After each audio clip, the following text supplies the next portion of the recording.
Hello दोस्तों, जय Hind. Targeted mission Madhuban में आपका स्वागत है। दोस्तों, जैसा कि आप जानते हैं कि हमने इसके पहले एक वीडियो अपलोड किया था घराने के बारे में, शास्त्रीय और लोक नृत्य घराने के बारे में। आपने बहुत अच्छा सपोर्ट किया, हम लोगों को बहुत अच्छा प्यार दिया है। तो उसी से हमने प्रभावित होकर के एक नया वीडियो डेल्टा और एस्चुरी के बारे में हमने डाला है। इसमें बहुत ज़्यादा कन्फ्यूजिंग रहती है, कौन सी नदी डेल्टा बनाती है, कौन सी नदी एस्चुरी बनाती है, इसके बारे में क्या करना है, हमें पढ़ना है। आज आप लोग कोई भी डाउट नहीं रहेगा, डेल्टा कौन नदी बनाती है, कौन एस्चुरी नदी बनाती है, सारे के सारे डेल्टा इसमें क्या होगा आपको क्लियर हो जाएगा।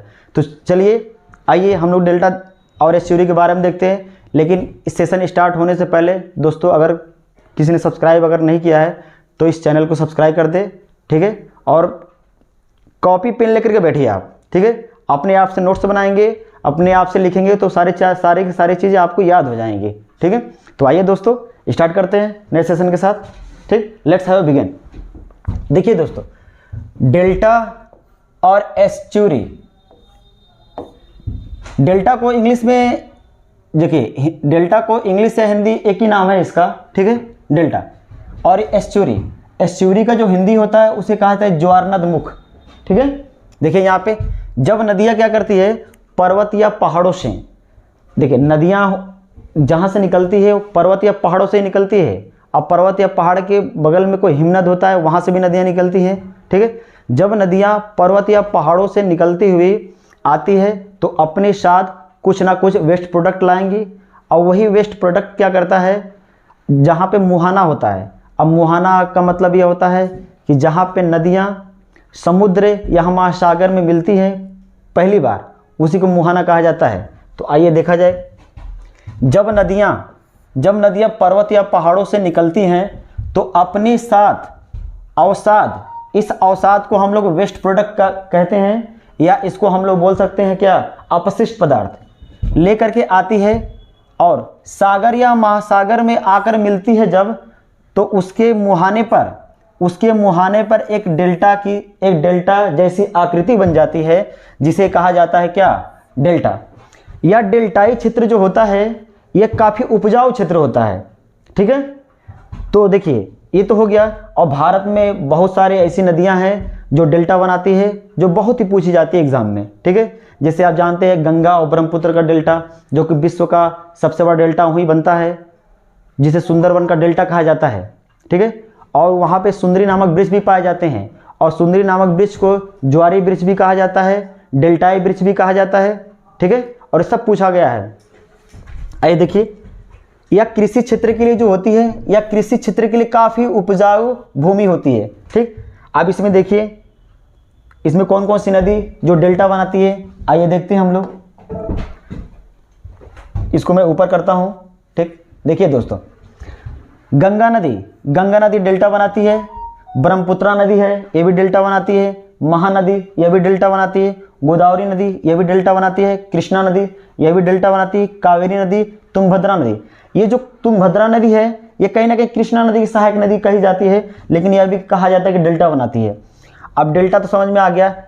एक बात और दोस्तों ये भी ध्यान दीजिएगा कि जितनी भी नदियां हैं, यह सारी की सारी नदियां कहीं ना कहीं इसका मुहाना होगा, कहीं ना कहीं गिरेंगी ना। तो ये सारी की सारी नदियां जो गिरती हैं बंगाल की खाड़ी में गिरती हैं। कहाँ गिरती हैं? बंगाल की खाड़ी में, बंगाल की खाड़ी में गिरती हैं। तो इससे यह आशय होता है, इससे यह पता चलता है कि जितनी भी नदियां क्या करती है, बंगाल की खाड़ी में गिरती हैं।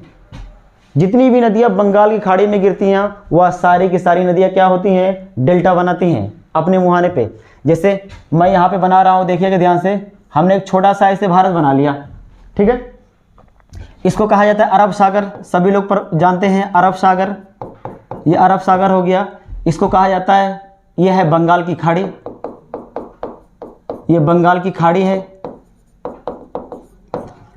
कहीं ना कहीं नदियां ऐसे गिरती है ना, ऐसे आके मुहाने पे ऐसे गिरती हैं, आकर के ऐसे नदियां गिरती हैं, ऐसे ऐसे, और ऐसे नदियां आ गिरती हैं ऐसे, इस तरीके से, ठीक। और कुछ नदियां ऐसे आती हैं इस तरीके से।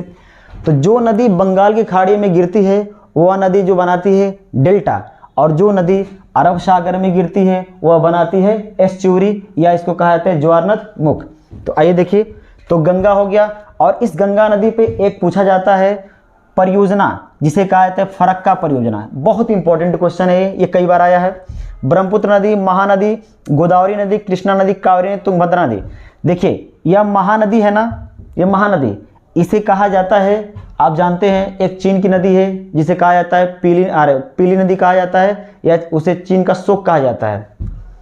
उसे हुआंगो नदी है, हुआंगो नदी, उसे चीन का शोक कहा जाता है या पीली नदी का दर्जा दिया जाता है। ठीक, क्योंकि और ये भारत में जो महानदी है ना, भारत में इस महानदी को पीली नदी का दर्जा दिया गया है। इसे पीली नदी कहा जाता है, पीली नदी, या इसे कहा जाता है भारत की हुआंगो नदी। भारत की हुआंगो नदी कहा जाता है इसको,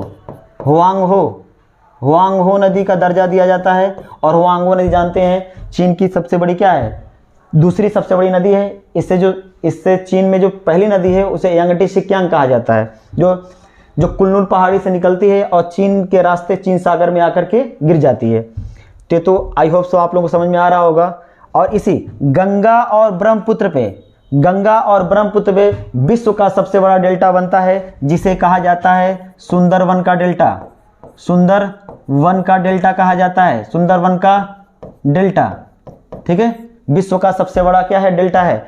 और यह डेल्टा सुंदरी नामक वृक्ष के नाम से पड़ा है। ठीक है, और उसे डेल्टाई वृक्ष भी कहा जाता है, ज्वारी वृक्ष भी कहा जाता है। और यहीं पे मैंग्रोव वन पाए जाते हैं। और मैंग्रोव वन एक बार कम से कई बार पेपर में पूछा हुआ है। ठीक है, आइए अब आई होप सो कि आप लोगों को डेल्टा समझ में आ गया होगा। तो कुछ नहीं करिएगा आप लोग, डेल्टा का एक ही परिभाषा है, जो नदी बंगाल की खाड़ी में गिरती है, जो नदी बंगाल की खाड़ी में गिरती है डेल्टा बनाती है। जो नदी अरब सागर में गिरती है वह ज्वार नद या एस्चुरी बनाती है। ठीक है, तो हमने यहाँ पे देखो हमने बना दिया कि नहीं यहाँ पे। आइए अब यहाँ देखते हैं, यहाँ से मैं थोड़ा कट कर रहा हूँ। आइए इधर देखा जाए ज्वार नद के बारे में, या मैं बड़ा कर दे रहा हूँ। देखिए ज्वार नद को इंग्लिश में कहा जाता है एस्चुरी। जब नदियाँ मुहाने पर आती हैं तो डेल्टा न बन करके ज्वार नद का निर्माण करती हैं। ज्वार नद, और ज्वार नद का मतलब ये होता है जब नदी अरब सागर में कोई नदी गिरती है ना, तो वहाँ पे गड्ढानुमा आकृति बना देती है, गड्ढा बना देती है। जैसे यहाँ देखा जाए, ऐसे मैं छोटा सा ऐसे मैं भारत बना रहा हूँ, तो इधर अरब सागर में देखिए जब ये नदी ऐसे आती है, ऐसे नदी आकर के जब गिरती है तो यहाँ पे गड्ढानुमा आकृति बना देती है। तो गड्ढे में आप खेती कर पाएंगे क्या? गड्ढे में कृषि नहीं होती है, गड्ढे में खेती नहीं होती है। तो गड्ढे नुमा आकृति बना देती है, जिसे कहा जाता है क्या, ज्वारनद मुख।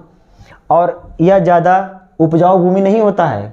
ठीक है, कृषि के लिए क्षेत्र नहीं माना जाता है ये। ठीक, आइए यहाँ पे मैं थोड़ा सा इसको इरेज कर रहा हूँ। आई होप तो समझ में आ रहा होगा आप लोगों को।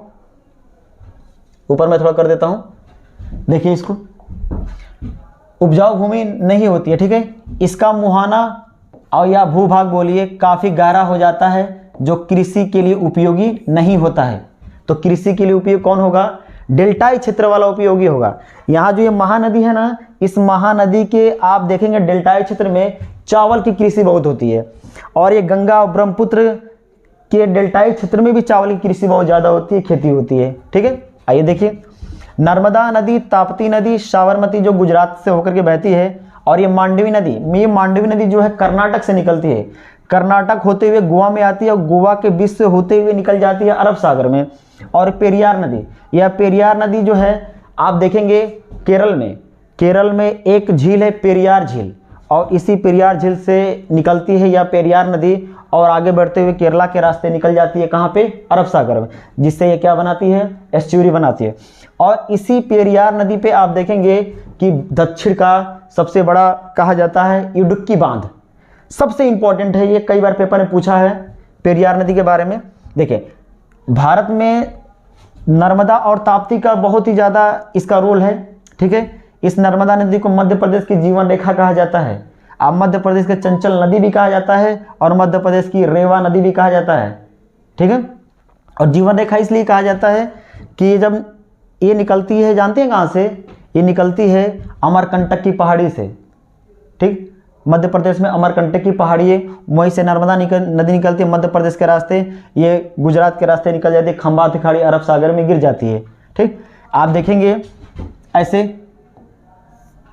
एक पर्वत ऐसे है, एक पर्वत ऐसे है। ठीक है, यहाँ पे आप देखेंगे एक विंध्याचल है, विंध्याचल पर्वत। ठीक, और यहाँ पे आप देखेंगे एक पर्वत देखने को मिलता है सतपुड़ा पर्वत, सतपुड़ा पर्वत, समझ लीजिएगा इसको, सतपुड़ा पर्वत। इसी विंध्याचल और सतपुड़ा पर्वत के भ्रंश घाटी से होकर के बहती है कौन नदी है? नर्मदा। तो पेपर में आता है कि बताइए भारत की कौन सी जो दो नदियां हैं जो भ्रंश घाटी से होकर के बहती हैं? तो नर्मदा नदी यहाँ पे हो गया ताप्ती, यह दोनों नदियां क्या हैं? भ्रंश घाटी से होकर के बहती हैं और ये क्या बनाती हैं? एस्चुरी बनाती हैं। पेपर में आया है नर्मदा और ताप्ती नदी, लेकिन ये बहुत कम पूछा है। ये भी अरब सागर में गिरती है, ये थोड़ा बहुत एस्चुरी बनाती है, लेकिन सबसे ज़्यादा जो एस्चुरी बनाती है वह नर्मदा नदी है और ये क्या है? ताप्ती नदी। और इस नर्मदा नदी पे देखेंगे बांध, ये बांध बने हैं, ये परियोजनाएं हैं। परियोजना उसे कहा जाता है जब जल को रोक करके सिंचाई के लिए और भी बिजली बनाने के लिए जल का प्रयोग किया जाता है, उसको कहा जाता है परियोजना। तो सरदार सरोवर परियोजना है यहाँ पे, और नर्मदा सागर परियोजना जो कि नर्मदा नदी पर बना है। ये बहुत इंपॉर्टेंट है, यह पेपर में कई बार आया है, देख लीजिएगा। ठीक, अब आ जाइए ये ताप्ती पे देखिए दो परियोजना देखने को मिलेगा, एक उकाई परियोजना है, एक काकड़ा पारा परियोजना है। दो परियोजना देखने को मिलेगा। एक बार मैं फिर रिपीट कर रहा हूँ, नर्मदा और ताप्ती नदी ये भारत की दो महत्वपूर्ण ऐसी नदियां हैं जो सबसे ज़्यादा क्या बनाती हैं? एस्चुरी बनाती हैं। यह भी बनाती है, थोड़ा कम बनाती है। मांडवी भी है, ये कर्नाटक की पहाड़ी से निकलती है और गोवा के रास्ते आ जाती है अरब सागर में, जिससे क्या बनाती है? जिससे ये एस्चुरी बनाती है। और पेरियार नदी जो है, यह पेरियार झील है केरला में, उसी से निकलती है और आगे बढ़ते हुए चली जाती है कहाँ पे? अरब सागर में गिर जाती है। और इसी नदी पर देखेंगे आप लोग, पेरियार नदी पर दक्षिण भारत का क्या है? इडुक्की बांध है, दक्षिण भारत का इडुक्की बांध, जो कि बहुत इंपॉर्टेंट है। ये कई बार पेपर में क्या हुआ है? पूछा हुआ है, इडुक्की बांध। ठीक है, और दोनों नदी भ्रंश घाटी से होकर के बहती है। कौन कौन? देखिए विंध्याचल और सतपुड़ा, विंध्याचल और सतपुड़ा के भ्रंश घाटी से होकर के बहती है। अब आप लोग पूछेंगे भ्रंश घाटी क्या है? तो भ्रंश घाटी का मतलब ये होता है जब दो पर्वतों के बीच जब नदियां बहती हैं तो कहीं ना कहीं पर्वतों को हल्का फुल्का काटती हैं, तो एक घाटी का निर्माण होता है जिसे कहा जाता है क्या? भ्रंश घाटी। तो नर्मदा नदी, ताप्ती नदी। देखिए ये सतपुड़ा है, सतपुड़ा की दूसरी सबसे ऊंची चोटी है अमरकंटक की पहाड़ी, उसी से ये निकलती है नर्मदा नदी। और सबसे पहली चोटी है जिसे कहा जाता है धूपगढ़। ठीक, तो आई होप सब आप लोगों को समझ में आ रहा है। तो देख लीजिए नर्मदा, ताप्ती, साबरमती, मांडवी, पेरियार, और ये सरदार सरोवर परियोजना, नर्मदा सागर परियोजना, उकाई परियोजना। ठीक है, इतना आप देख लीजिए ध्यान से। आई होप सो दोस्तों कि आप लोगों को डेल्टा और एस्चुरी के बारे में समझ में आया होगा। अगर कोई पूछेगा डेल्टा क्या है तो कुछ ना बताइएगा, बोल दीजिएगा बंगाल की खाड़ी में गिरने वाली नदी डेल्टा बनाती है, अरब सागर में गिरने वाली नदी क्या बनाती है? एस्चुरी बनाती है। जिस कारण गंगा और ब्रह्मपुत्र नदी पे विश्व का सबसे बड़ा डेल्टा बनता है, जिसे कहा जाता है सुंदरबन का डेल्टा। और सुंदरबन के डेल्टा में सुंदरी नामक वृक्ष पाया जाता है, जिसे ज्वारी वृक्ष कहा जाता है। ठीक, या दलदली वृक्ष कहा जाता है। ठीक, और उसी वृक्ष में आप देखेंगे मैंग्रोव वन पाए जाते हैं, जो बहुत ही इंपॉर्टेंट है। ये आप लोगों को समझ में आ रहा होगा। ठीक, और इस महानदी के डेल्टाई क्षेत्र में चावल की कृषि बहुत ज़्यादा होती है, और यहाँ डेल्टाई क्षेत्र में भी चावल कृषि होती है। और कहा जाता है कि पश्चिम बंगाल वो एक ऐसा सबसे ज़्यादा वहाँ पे चावल की उत्पादकता क्या होता है। ठीक है दोस्तों, तो आप लोगों को समझ में आया होगा। आई होप सो आप देख लीजिए। ठीक, तो दोस्तों से बताइएगा, आप लोग फीडबैक दीजिएगा कि सेशन कैसा लगा है। इसको आप लोग क्या कॉपी पेन लेकर के नोट कर लीजिएगा। ठीक दोस्तों, आई होप सो कि आप लोगों को अच्छा लगा है तो लाइक करिए, सब्सक्राइब करिए और इसको शेयर करिएगा। ठीक है दोस्तों, और भी जो वीडियो आ रहा है उसको भी देखा करिए प्लीज़। देखिए आप लोगों के सपोर्ट से ही हम लोग क्या करेंगे, थोड़ा बहुत कोशिश करेंगे कि आगे बढ़ें। ठीक है, तो आप लोग शेयर भी करिएगा, सब्सक्राइब भी करिएगा। ठीक दोस्तों, और कॉपी पेन लेकर के बैठा करिए, इसको नोट डाउन भी किया करिए। ठीक है दोस्तों, अब हम लोग मिलते हैं अगली वीडियो में। थैंक यू, धन्यवाद।